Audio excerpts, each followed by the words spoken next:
It's coming into uprightness. Once again, just touching into this very simple reference, complexities of sight, sound, time, place, circumstance. Just come into upright. Yeah. And this is both, we can see this is a nice reference because you can reference it as anatomical. Yeah, that helps, definitely helps. As psychological, let's be straight. Let's not dilly-dally, let's not waver, just be straight. Undecorated, straight. Yeah. And let's live up to ourselves. Let's bring forth the clearest, simplest, most direct truth. Yeah, it's a psychological uprightness, moral, autonomous. I'm not buying stuff. I'm not selling stuff. I'm not trying to win things. Just maintaining integrity and dignity. And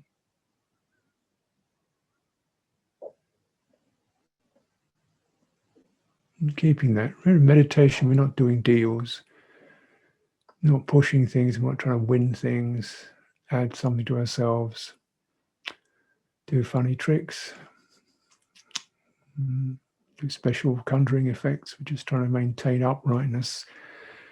And as we focus on that, there's a steadying effect. The deepening happens naturally, and deepening happens in the most authentic and useful way. Deepening is always going to happen as soon as you stop doing things. It just happens. Deepening, what do I mean by that? I mean, you're touching into values, heart qualities, because that's always there. And you've got sense qualities which are just flickering across the top. Of course, we can go out into those, lose our hearts. Get stuck in those so far that we lose heart, lose connection to it. Get stuck into the messages of the sense world, particularly the competitive work sense world, the passion-driven sense world, the consumer-driven sense world. Lose our hearts. Throw ourselves away into all that. And just, taking it back. Taking my heart back to where it belongs. And really, you never need to throw that away into pleasing something, diminishing yourself in order to get by, trying to puff yourself up in order to be bigger than. No, just keep straight dignity, self-respect. In the process of deepening, that's going to take you to places of authenticity. Because with deepening, it's not quite as simple as it might sound, because we can deep into some pretty strange territories and some pretty horrible territories. Pain territories, deprivation territories. And Buddhist cosmology is a map of all that. Hell realms, realms of starvation and deprivation, realms of pure blind sense instinct, and lofty ethereal realms of love and joy. You don't want to get snagged in any of that, but it's better to be snagged in the good stuff than the bad stuff, that's for sure.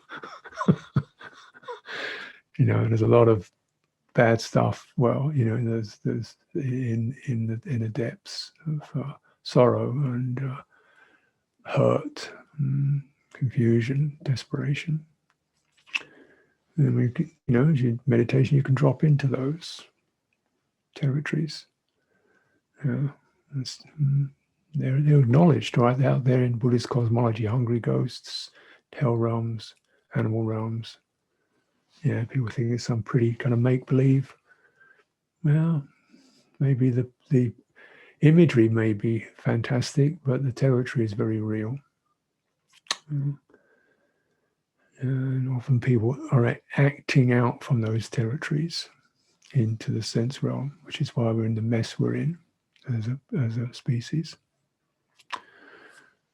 Let's just get, so we want to go straight. Beauty of the upright, it can move through all that without getting hooked on any of it. It's the way out, actually. It's an empty channel through this cosmology. Stay in alignment with that. Sounds mysterious? It's not usual talk.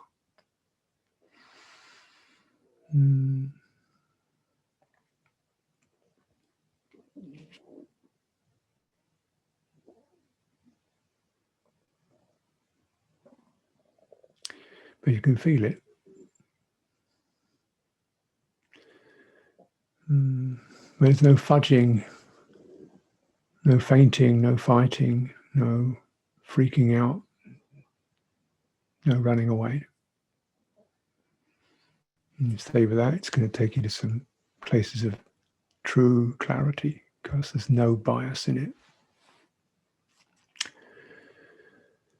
Okay. And meeting others in the upright condition, the upright state, is truly an honor. Truly an honor, even in this seemingly remote telecommunication experience.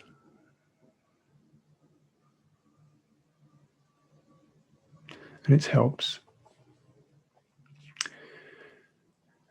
You get it, it comes back to you when you see it in others.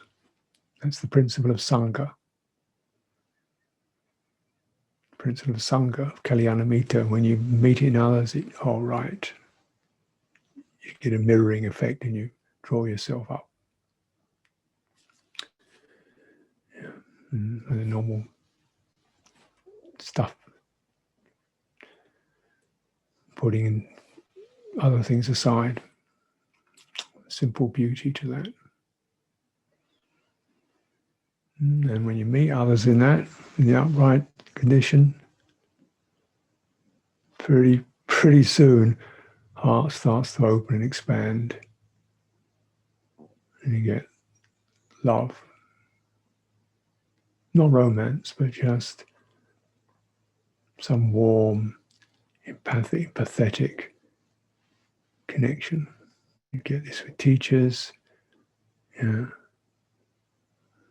And it's a wonderful medium where you really get the message. Of course, this is always the way the teachings were given before books. Yeah. And still I think they're better than books if you can find that and be with that. You don't even need that much. Sharing presence brings you into your uprightness. It affirms it.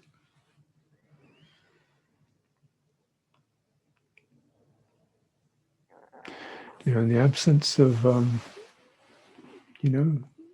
teachers or beings in our day, we have puja. Check in with the Buddha. Check in is perhaps a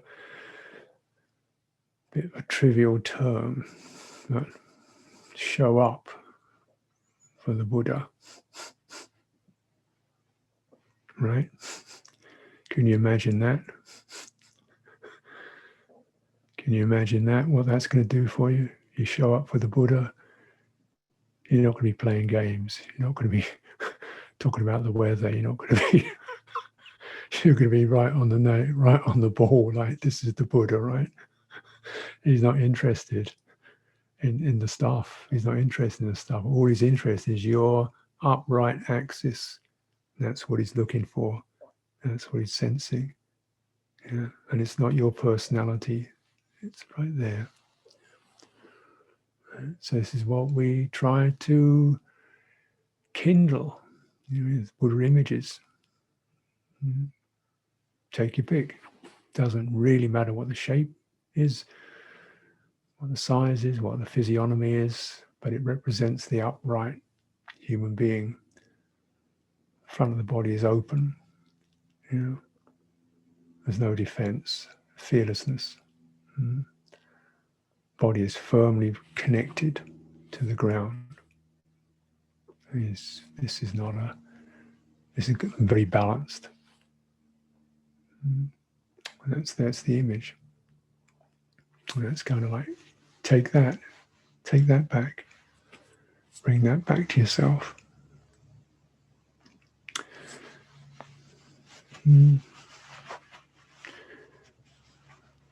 So, what's the gesture that you make in meeting a Buddha? Shake hands. You bring your flowers and your incense and your candles. You bring light, you bring simple natural beauty, you bring delicate, and you offer. You offer. From your uprightness, you offer. No deal, not trying to win a favor. I'm just, with the act of offering, I'm opening. The gesture of offering and giving, right? What's that about? What happens?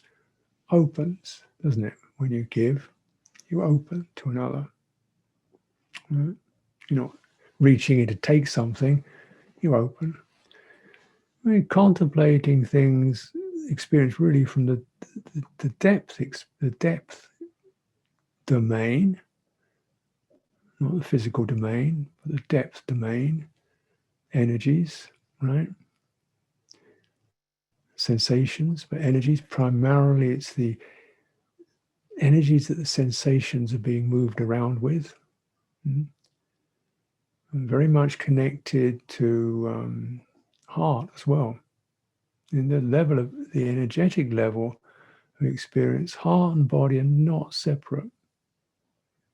You're looking at just sheer life energy, vitality. You can't separate chitta, heart, from body. They're aspects of the same thing. It's energies.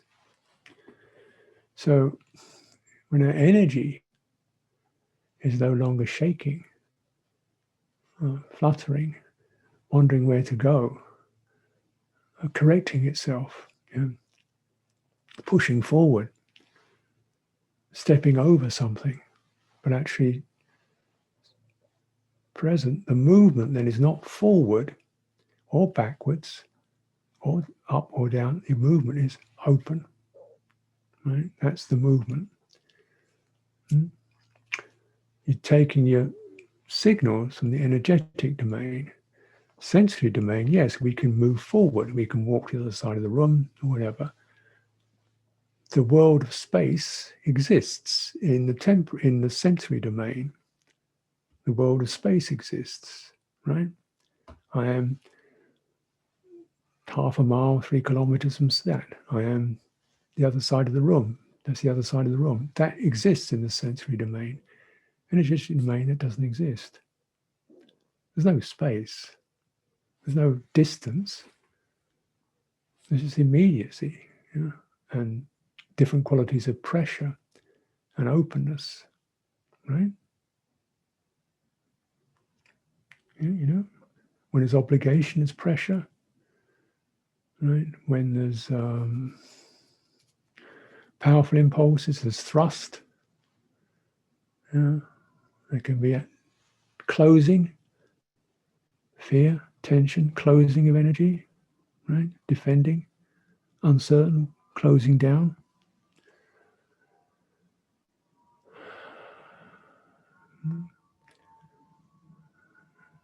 But instead, the act of puja is an opening of energy. How do you do that? Well, just bring up the sense of giving from the heart. And this giving from the heart we call praise. Now, it's not, compliments. What a good guy you are. If you try and put it in one word, it's called honoring, which is slightly different from praising. Honoring is a sense of really, I get the sense of value. There's a value here that reaches me, the value of Buddha, the awakened one, free from delusion, free from greed, free from corruption, free from fear, free from worry, free from depression, anxiety, despair, very human qualities that we probably are touched by, free from anger, free from blame, free from being seduced by anything. That's pretty worthy of honor.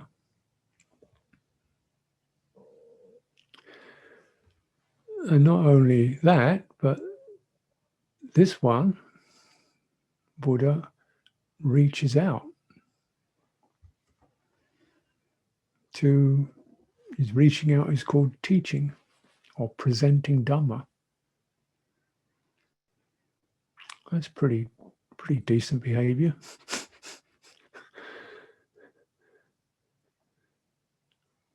Didn't have to pay for it.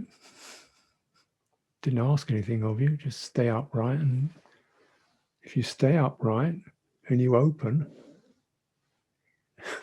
you'll get it. It's like it's always there, but if you stay upright and you open up, it will come to you. You don't have to rush out for it. Grab hold of it. This Dhamma is a very direct transmission on an energetic level, because there's no such thing as time either. It's the immediate opening.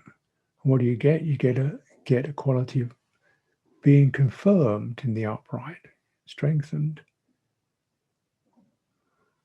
clarified, so there can be discerning of that's not necessary, that's true, that's not myself. This is just changeable. You get discernment. So that's worthy of recognition. A transmission that's not delayed in time, direct, accessible. These are the recitations of the Dhamma. Direct. Not about something. Not I'll tell you about something and then you'll understand it and then you'll get a result. No, it's more direct than that. It's like as direct as being touched by a finger. You go, all right. That's the true transmission. The words may help to get us into the right place to pick it up. And sometimes you don't need the words. Sometimes just the presence and the sitting and the steadying and the honesty. Do it. Not delayed in time. Not stuck in I will get there in the future. So there's no push forward. Push forward we can do in the sense world. But this is a different written protocols, the world of depth. You don't push forward. You stay where you are and you stop resisting, you stop falling away, you stop fading out, you stop dithering, and you open. And think, how did you ever forget that? That's realization. It's like, oh my goodness, why did I get fooled by that again? Drop the delusion. Ehipasiko. It's exciting in a way. Come and have a look. Opanayiko. Relevant. Deepening you in a clear, skillful way.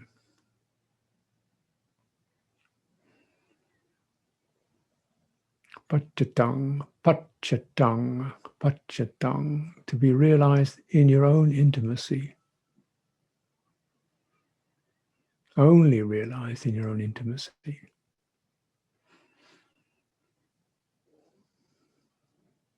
In your own intimate depth.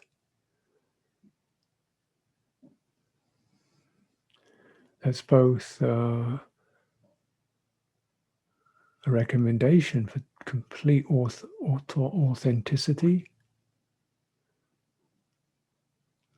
autonomy that's not about independence. It means I'm open to others, but the results have to be experienced here. And the practice has to come from here. And that's the surest footing. Vedidapo, we knew to be fully realized, felt.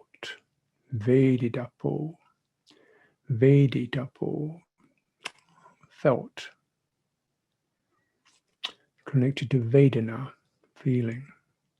You're touched by it. You feel it. You feel the relief. You feel the absence of pressure. You feel the weight drop off your back. You feel things open up. Yeah. You feel happier. Not an intellectual exercise. To be felt by those with vinya, with clarity.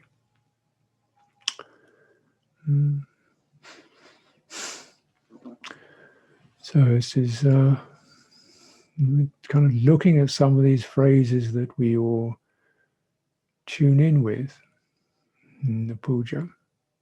This is really worthy of honor, this Dhamma.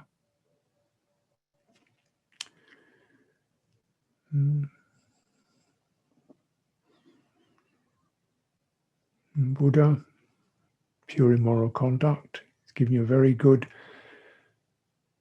description of the Buddha's body, the Buddha's Dhamma body. Yeah, not the physical body, the Buddha's Dhamma body. Pure immoral conduct.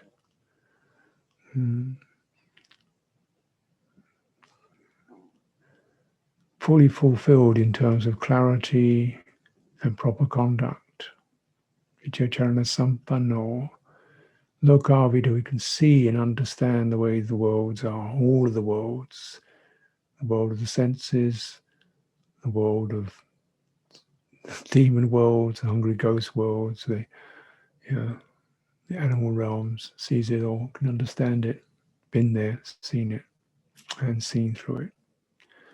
Tathagata, the one who has gone into suchness, into truth, the truth beer, the one who has become truth.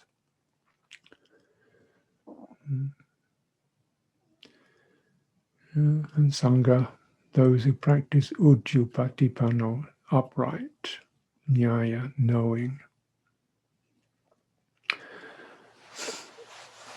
Practice correctly.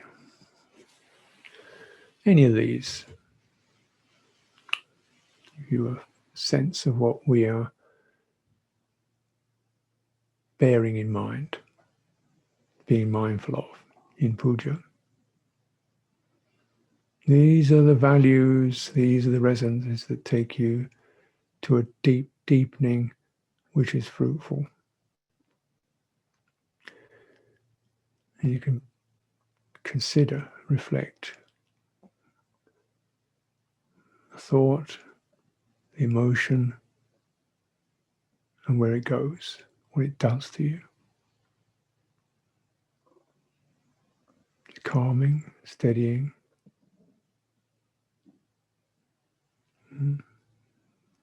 thought, the emotion, where it goes, what it does to you, what it does to your energy body.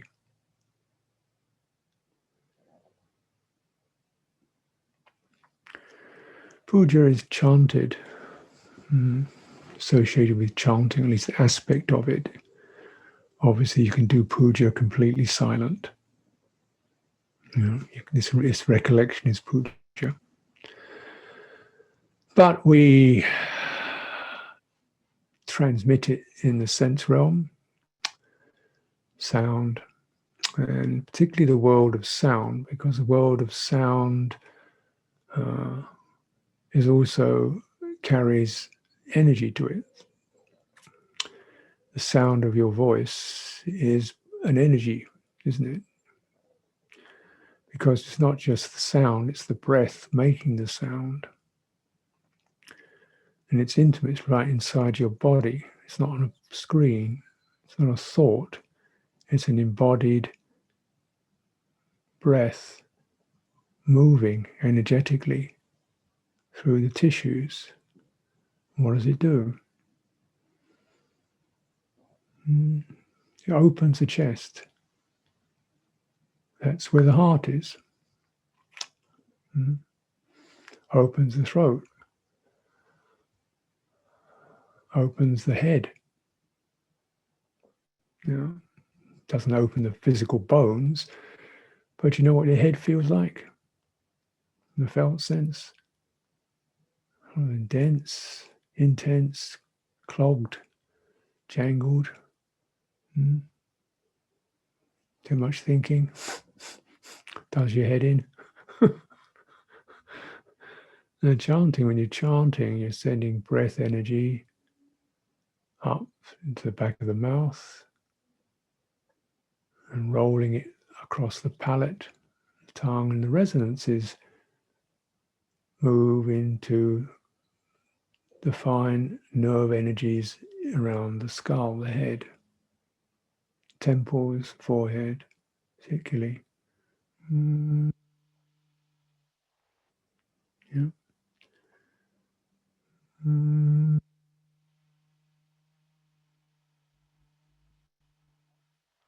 You practice making sound, you can feel the effect. This is a head opener.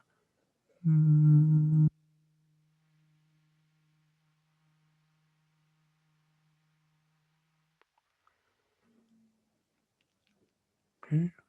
What's a heart opener? Focus on the center of your chest.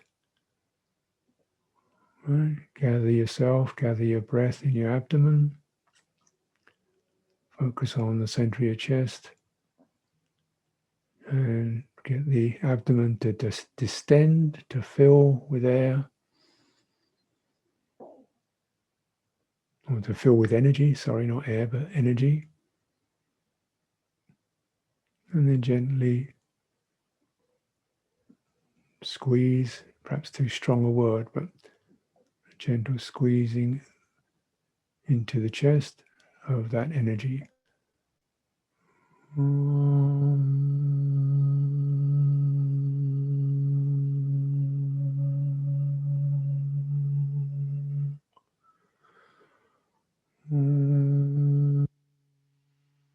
Just put the focus there. And, the sound itself could be high or low, not really important. It's where you put your awareness, and if you put your awareness on certain areas of your body, your head, your throat, your chest, your abdomen, wherever you put your awareness, energy will gather there. It's just the chemistry of it. And awareness itself has a potency.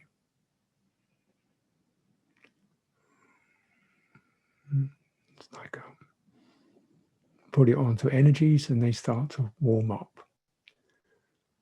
Put them onto negative energies, they get intense. Put them onto positive energies, they warm up. Put them onto the breath, breathing energy, breathing becomes stronger. It's just, that's the fact of it.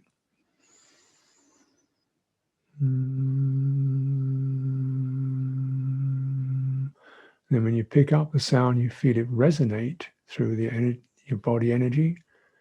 Make it steady, unstrained. We're not looking at volume.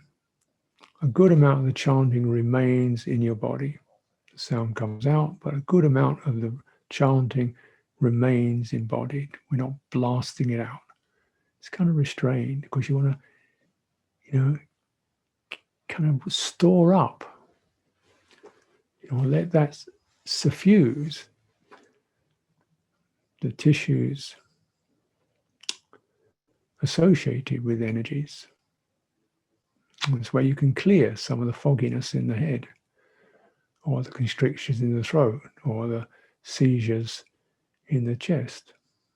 You start to just expand gently. Listen, stay aware, and right. Now we're adding to that these signifiers of this is Buddha, pure one, awakened one, truthful one, one of great depth. Okay, what are you going to offer that? I'm offering my most upright, clear, no holds barred, no restrictions, no qualifications. I'm just offering that.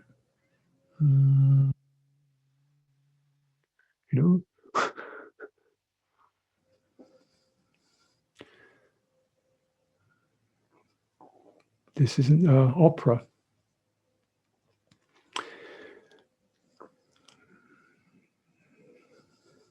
This is a yoga of the voice, the yoga of sound. Using sound energies, perceptions, Buddha Dhamma Sangha, using them to enrich the energy body that feeds heart and body. Breath feeds everything.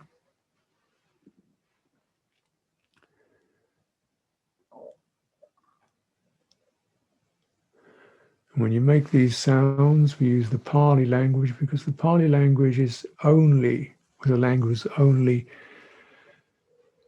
associated with spiritual teaching. There's no swear words in Pali. There's no slang. It's just, I mean, even the mundane stuff is just something like mango. It's got no kind of insults in it. But what we're using here is just a language where the sounds are very pure because there's no distortion. There's a nice, complete, round O with no twist or angle to it. And so all the vowels are complete open sounds.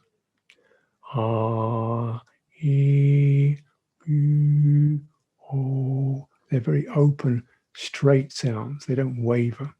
And you want to make them like that. The consonants are the ones that just, collect the vowel. Consonants say that's the end of that. Yo, so, so you've got something that just puts a ending so we can change from one vowel to the next. Right? You move from one to the other, you put a consonant, a closing sound, which is done with the tongue. Vowel sounds are chest, throat.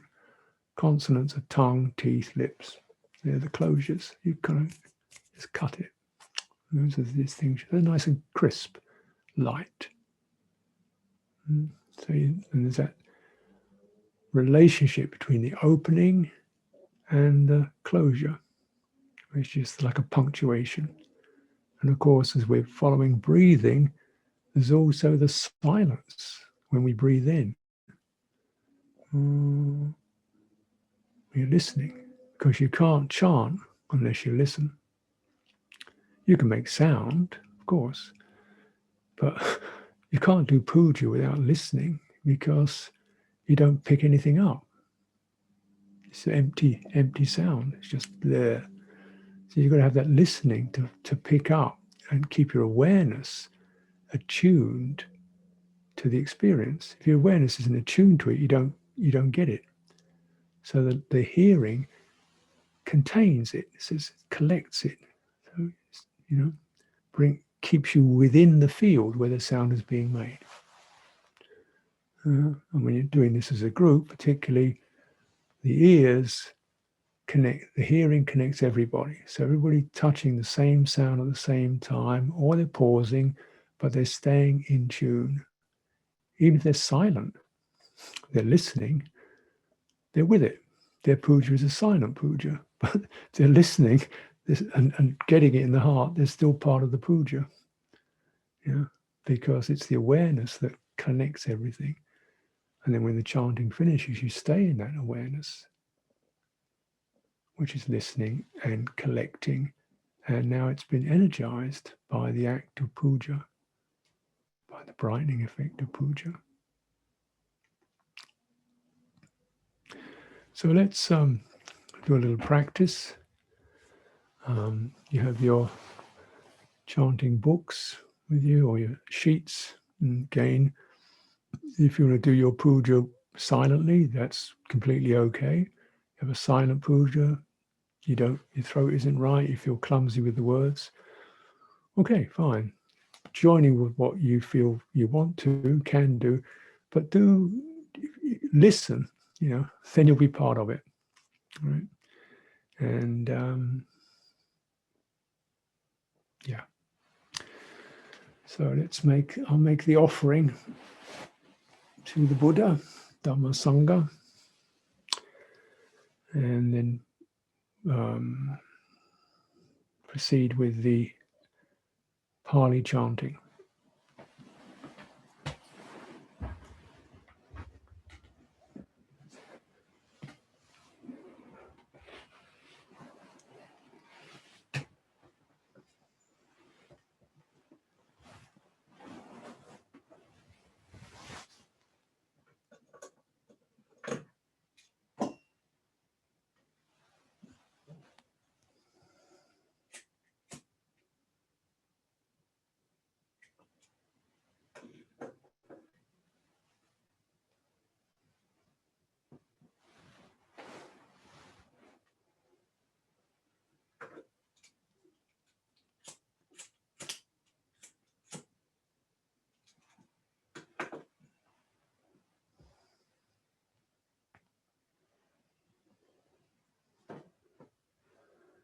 So an act of offering, you raise that which we're offering, it's incense, flowers, raise it to the center of the forehead. This is the place of seeing, the third eye. So it's like we're offering our clarity, our seeing. You bring it down to the heart area. Yeah. So the connection between the heart, the head, and the body does the physical offering. So that's heart, head, body, and bowing.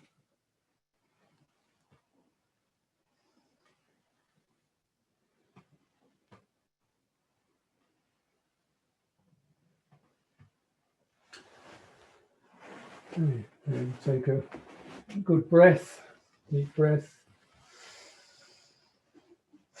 And relax your shoulders.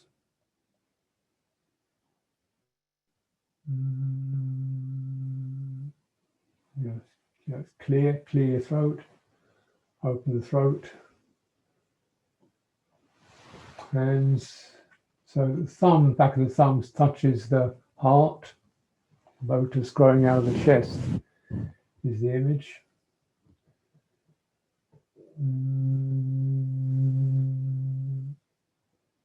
Yoso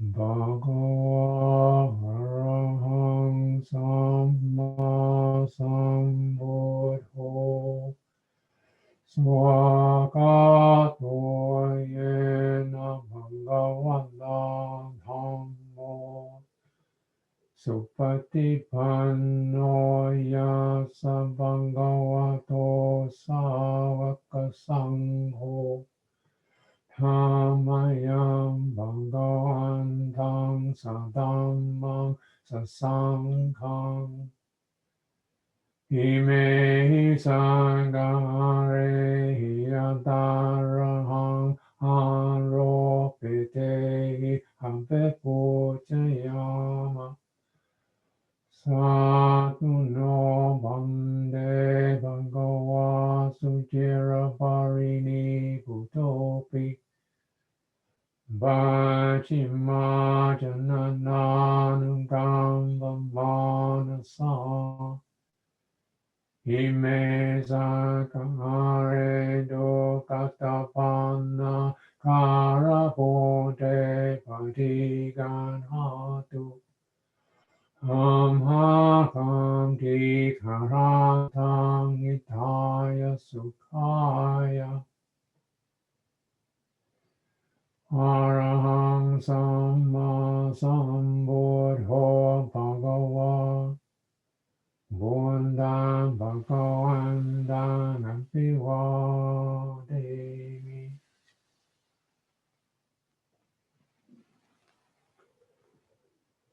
Swakato Bhagavandan Dhammo Dhammang Namatsami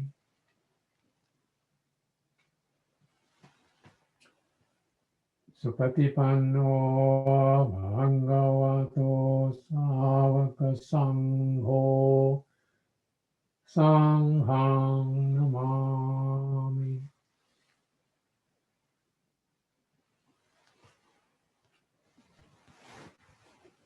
Andamayam Buddhasa Bhagavato Apupavakanamakarang Romasi Namo Tassa Bhagavato Arahato Samma Sambuddhassa Namo Tassa Bhagavato Arahato Samma Sambuddhassa Namo Tassa Bhagavato Arahato Samma Sambuddhassa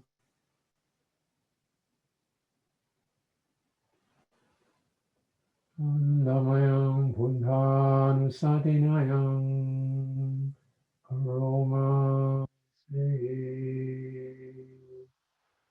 Nangopana Bhagavandan Evam Galayano Kirtisado Avokato Indiviso Bhagavang Arahang Samma Sambuddho Avijja Jarana Sampanno Sangado Alokavitu Anuttaro Purisdhamma Sarati Satnda Deva Manutsanam Buddho Bhagavati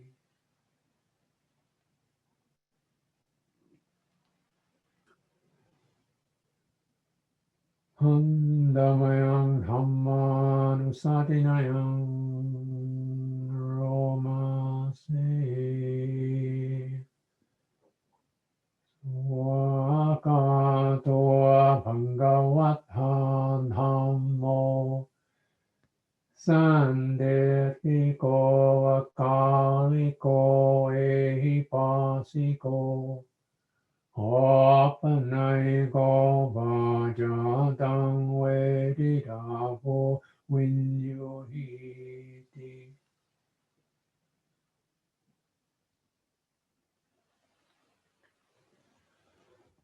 Andamayam Samghanusatinayam Romase Supatipanno Bhagavato Savaka Sangho Unjopatipanno Bhagavato Savaka Sangho Nyaya Patipanno Bhagavato Savaka Sangho Sami Chipati Panno Bhagavato Savaka Sangho Yante Tam Jatandari Purisa Yukani Atta Purisa Pokala Esa Bhagavato Savaka Sangho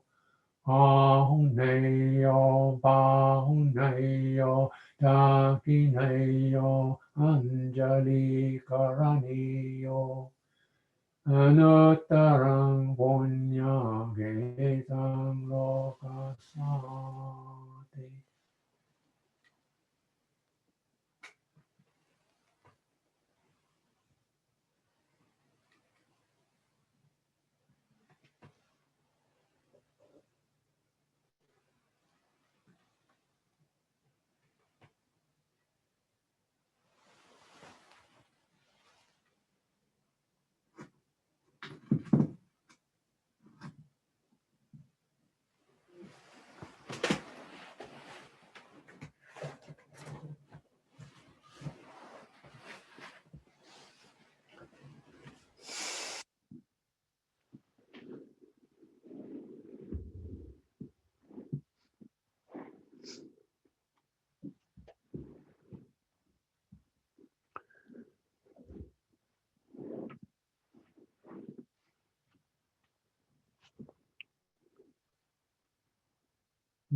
So now this is silent puja.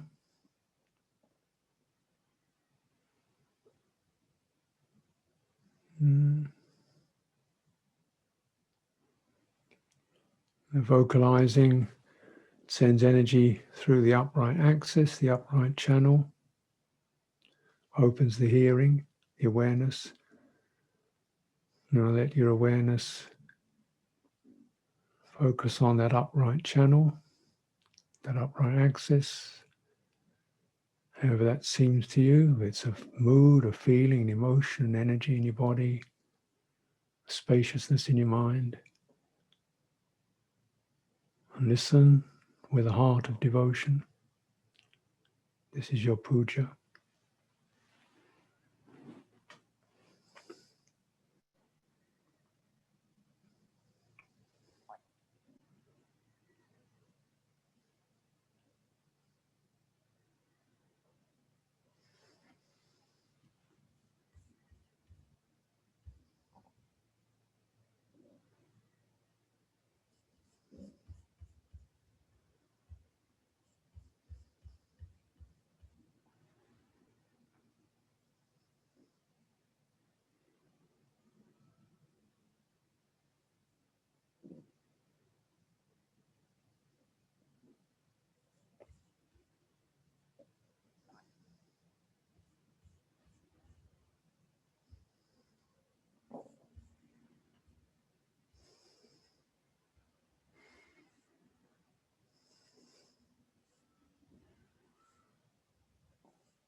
So in practicing the return or the opening into the sense fields,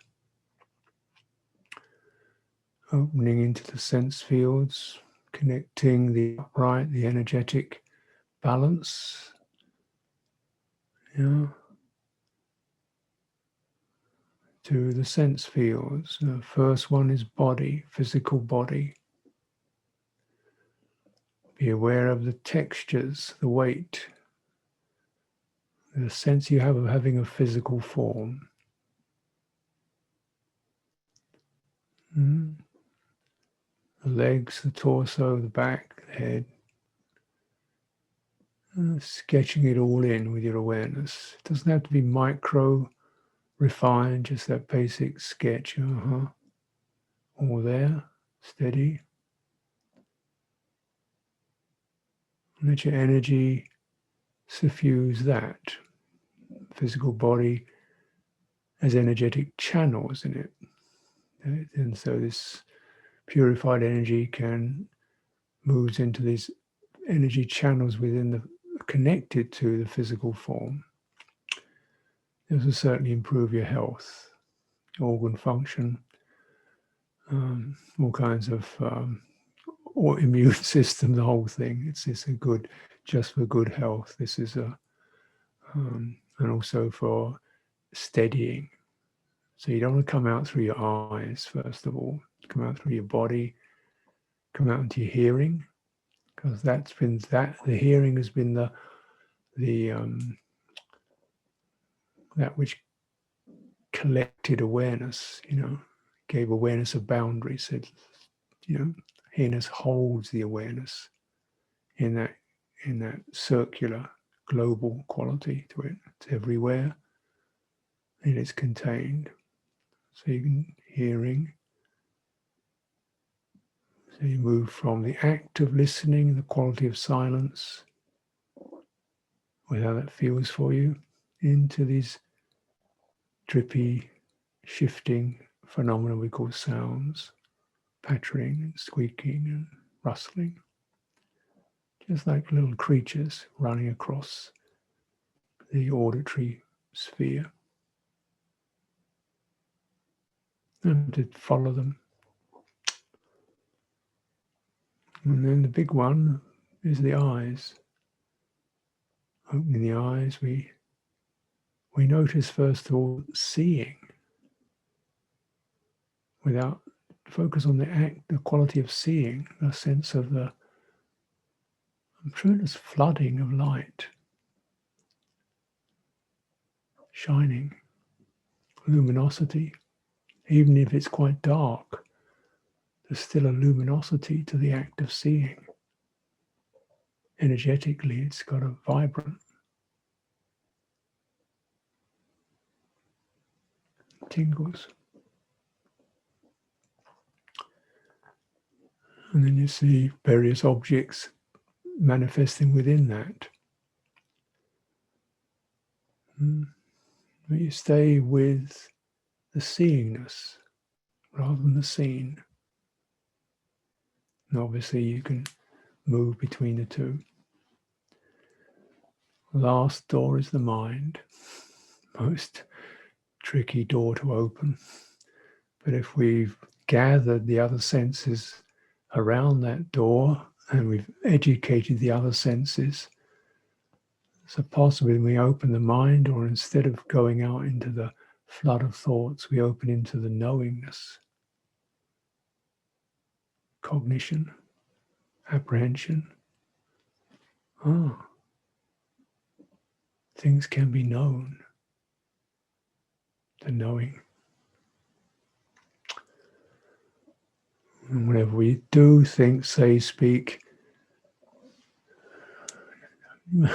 make that inclination to these underpinnings of the sense fields, not the data, but the luminosities and the energies of the sense fields.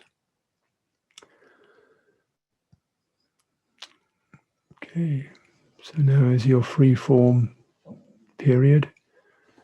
Do some stretching or drink something as you see fit. And we'll meet again in approx just under an hour's time. Happy sailing.